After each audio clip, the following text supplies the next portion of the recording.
দে যাকাত দে যাকাত তোরা দে রে যাকাত তোর দিল খুলবে পরে আগে খুলু খাত দে যাকাত তোরা দে রে যাকাত পড়েন আমিন। এই যাকাতের মাধ্যমে আমরা আমাদের বাংলাদেশকে স্বাবলম্বী করতে চাই। রাজি আছেন সবাই? সংঘবদ্ধ প্রচেষ্টায় যাকাত আদায় করতে রাজি আছেন? বিশ্বনবী সাল্লাল্লাহু আলাইহি ওয়াসাল্লাম চাইলে এই 2 দিরহাম দিয়ে বিদায় করে দিতে পারতেন, কিন্তু বিশ্বনবী সাল্লাল্লাহু আলাইহি ওয়াসাল্লাম তাকে কাজের প্রতি উৎসাহিত করলেন, পার্মানেন্ট সলিউশন দিলেন। এজন্য অলসতার সাথে ইসলামের কোনো সম্পর্ক আছে? আওয়াজ করে বলেন, অলসতার সাথে সম্পর্ক আছে? অলসতাকে যেন আজকে আমরা কি বলে দিছিলাম?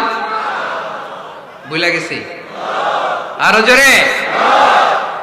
অলসতাকে আজকে আমরা নো বলে দিছি। আমরা কর্মক্ষম। আরে অলস তো হয় মুনাফিকেরা, অলস হয় কারা? وَإِذَا قَامُوا إِلَى الصَّلَاةِ قَامُوا كُسَالَى يُرَاءُونَ النَّاسَ وَلَا يَذْكُرُونَ اللَّهَ إِلَّا قَلِيلًا সুবহানাল্লাহ পড়েন। মুনাফিকরা যখন নামাজে দাঁড়ায়